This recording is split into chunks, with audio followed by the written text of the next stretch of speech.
everybody, welcome back to another cleaning video. So today I'm going to be working on pressure washing these boxes behind me, and I've got a couple of things for the store. I've got a flower stand over here. I've done most of the stuff for the store already, but I have a few things left. And the potato boxes here, these pallet boxes, are going to be used to harvest beans into. So the green beans are getting close to being ready. But I need to get these boxes very clean. They need to be spick and span. So they are going to get pressure washed and sanitized and ready to use as harvesting containers. I also am planning on doing a little bit of building this afternoon. I have to make a few more corn benches, and I need a small low table for our bean sorting setup. And I think I need to go get some materials from Home Depot for that, but that is my plan for today. Shane's over in the corn room. He is hooking up the lights that go over the grading belt, and he's just finishing up things in there. So we'll stop in there later and we'll check him out, but I'll bring you guys along for my day of farming.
All right, so let me show you what I'm looking at here.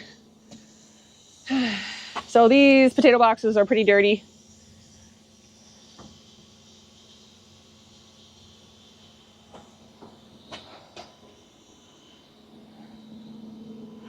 And as far as like food harvesting containers and food holding containers, you have to have them very clean for fresh produce. So beans falls under that category where they can be consumed raw. So you have to be very clean. Your boxes and harvesting containers, they need to be sanitized in between each picking. And so this is just the first step of taking care of the first initial clean on this, and then they'll get sanitized, and then they'll get filled with beans, and then we'll empty the beans, and then we'll rinse them out and sanitize them again. So fortunately, we do not have to do all of that for potatoes and corn, because potatoes and corn are cooked before they're eaten. So we obviously run a very clean operation, but we don't have to sanitize everything every day like you do when you're working with produce that is consumed raw, like greens and beans and cucumbers and tomatoes, things like that. So I'm gonna go get the pressure washer, and I'll be back.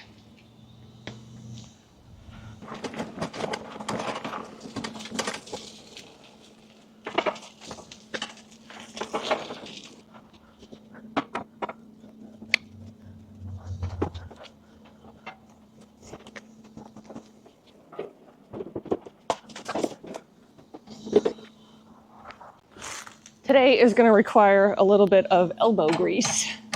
So the pressure washer works great, but you still need to scrub these. All right, guys. So I do have some mats and stuff I need to clean too, but I think I may have talked about this before. But this little pallet pad here is kind of like my wash area, and I just dug it out, and there's just some gravel under there, and the drainage goes straight down, which is nice because then it's not going all over the driveway, and then also you're not walking through it.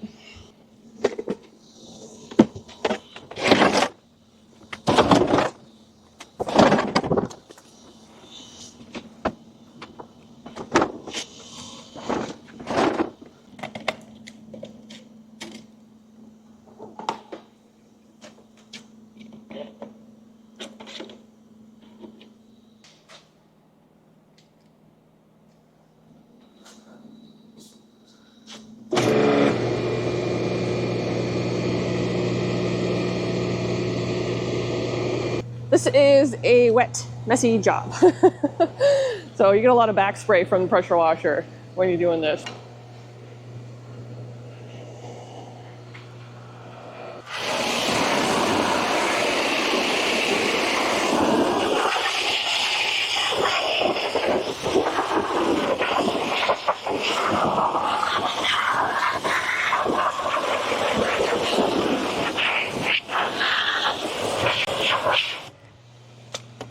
So I'm doing this.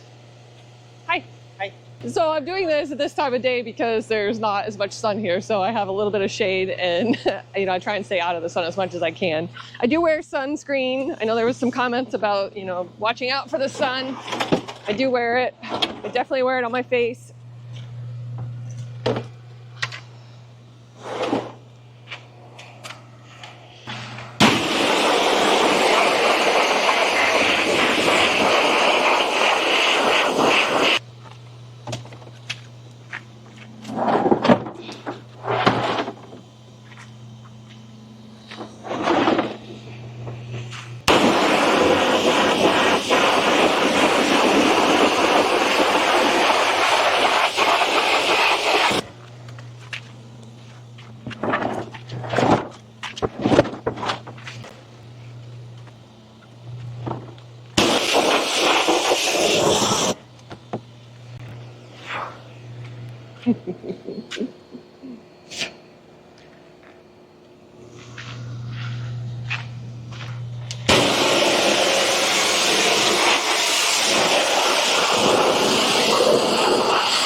So in food safety, sometimes there's a little bit of confusion about what's appropriate to use on food holding containers.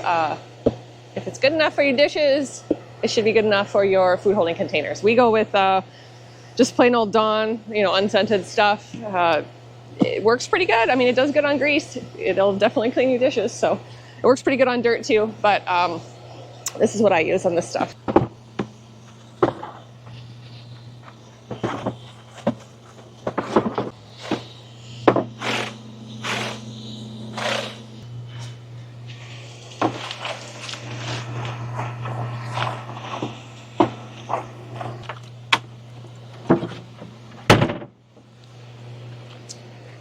So there are hinges on these doors. This part you want to make sure you clean this too. You don't want to forget that. Here. And then there's another hinge that I'll open up and clean out too.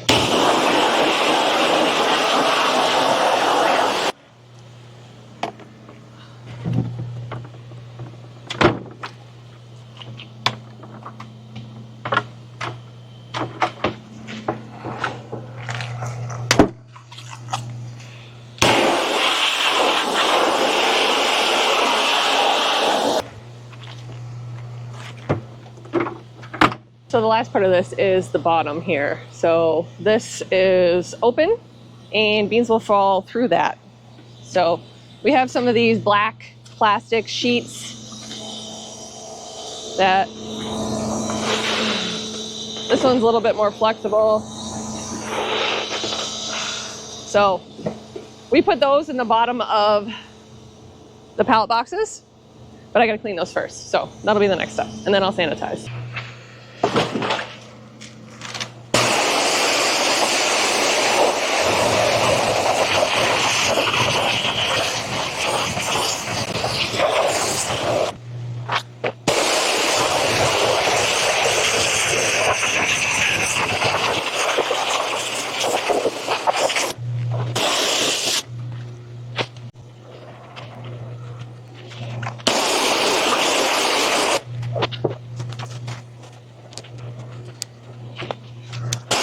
All right, guys, so I'm going to talk a little bit about sanitation for food contact surfaces.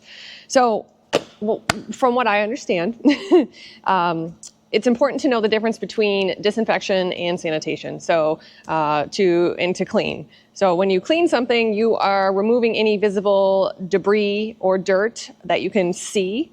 So that's what cleaning means. Usually it involves a scrub brush and water or a pressure washer and some type of detergent. And then once your surface is clean, you can then either disinfect it or you can sanitize it. So sanitizing is a lower amount of concentration of your solution you're using. So I use Clorox bleach, and in this situation, the percentage is 7.5 of sodium hypochlorite.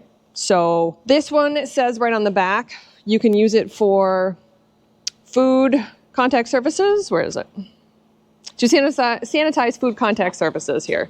So it is actually on the label that it is important that you are using a bleach that is unscented, and it actually has that on there. And some bleaches are in different concentrates, but this one is on the higher end. To sanitize is to decrease the number of foodborne pathogens on the surface of something. And to disinfect means to remove all pathogens on a surface. So disinfecting is what you do to completely eliminate any bacteria that's growing or could grow on the surface of something. And then sanitizing is what you do to reduce the number. And for food contact surfaces, you can use sanitizer if it's mixed correctly without a rinse afterwards. So in this situation, I'm going to mix up this bleach with water, and I'm going to use 1 tablespoon per gallon of water, and I'm going to use that as my sanitizer. So just to touch a little bit on a disinfectant. If you're going to use a disinfectant, the quantity is a lot more, and it requires that the surface be rinsed with water, potable water, after the disinfection before you can use it as a food contact surface because of the chemical concentration. So in this situation, I have a chart that I made up here for bleach and water, oxidate, and Stairback. These are the things that we use on our farm for sanitizing. And for 1 gallon in bleach, it says 1 tablespoon. If I wanted to disinfect, I have that down here. It's 3/4 cup of bleach to 1 gallon. So that's quite a bit of difference from 1 tablespoon to 3/4. So that's why you rinse after you use a disinfectant. So today we are not disinfecting, we are sanitizing. Surfaces are clean, so I'm going to mix up my sanitizer. And what I do is I also make up labels here that I put on the sanitizer so that I know the date that it's mixed.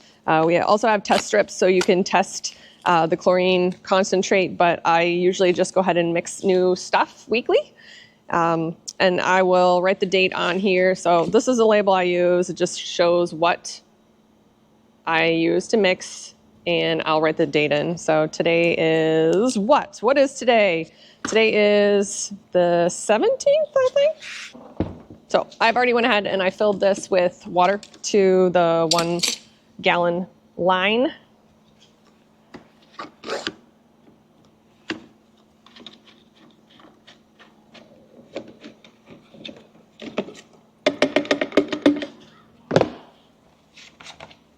All right, guys, so I'm going to use 1 tablespoon of bleach.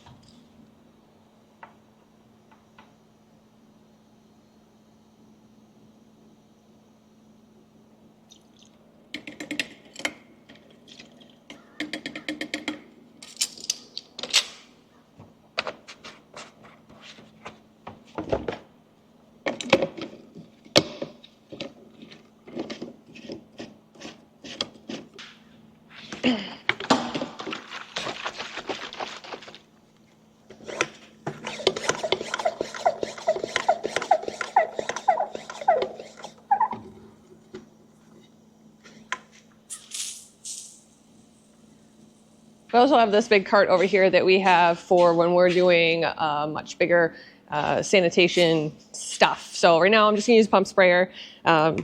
Just mix this up. I'm gonna put my label on here too so that everybody knows that this is sanitizer in here and it won't be confused for any cleaning products. It's important to label your containers as well. So now that I've pumped this and I've cleared the line, I'm gonna sanitize the inside of the box.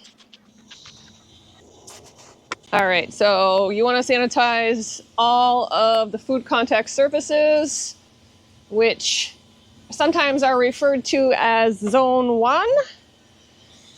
And you want the solution to stay wet for 2 minutes. I'm gonna cut the corners on this so that you can actually pull this out of this box. It's a little bit too tight of a fit.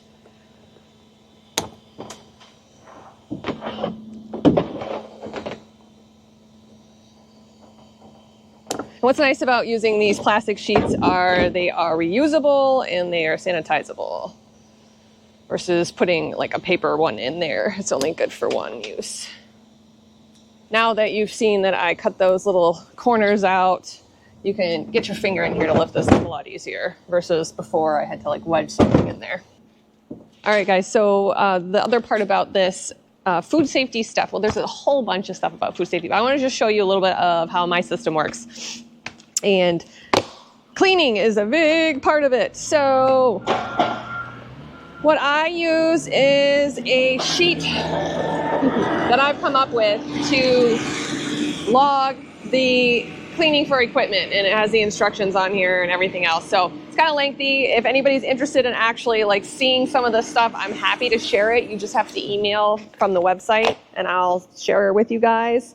But what I'm going to do is record the date. I'm going to record the equipment and the fact that I cleaned it, and I am going to sanitize it, and I'm also going to record the method used for sanitizing, which in this situation is using bleach, and I have that as method 1, and then I'll put my initials. And then that way I can keep track of which boxes we use and when they've been cleaned. Thankfully, we do not need to do this for for potatoes or anything like that. This is mostly just beans and anything that is harvested for the garden. And I will talk about that in another episode, which the garden is coming along, and I had my first zucchini the other day and my first cucumber. So I'll get you guys an update down there pretty soon.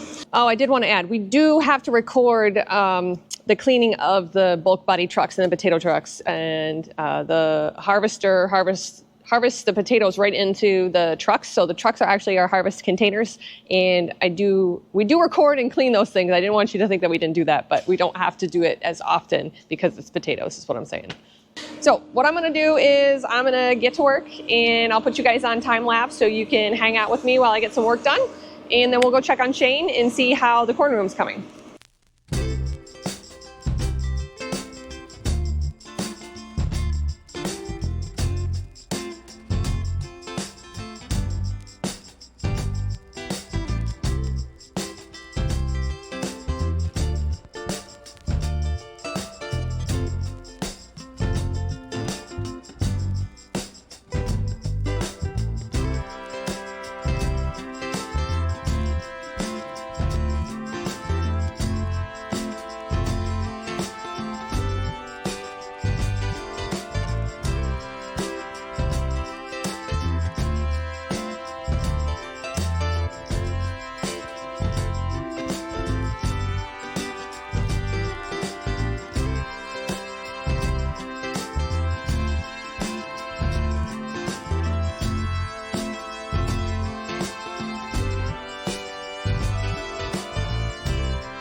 Clean you guys up. All right, 2 boxes done.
right, guys, finished up the boxes.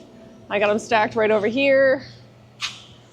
And now I'm just going to do these last little bits so that Max can use the pressure washer to clean the inside of the 53-footer delivery trailer. So just like all the food holding containers, the vehicles get cleaned out and the trailers get cleaned out too.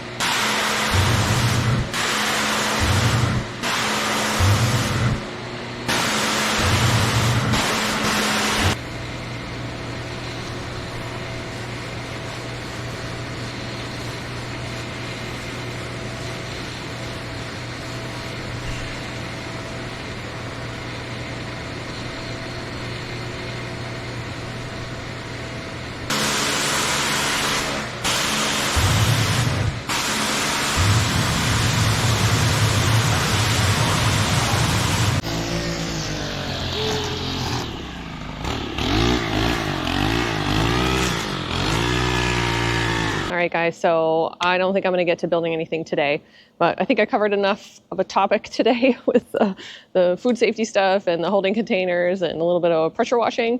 Hopefully you guys learned something today.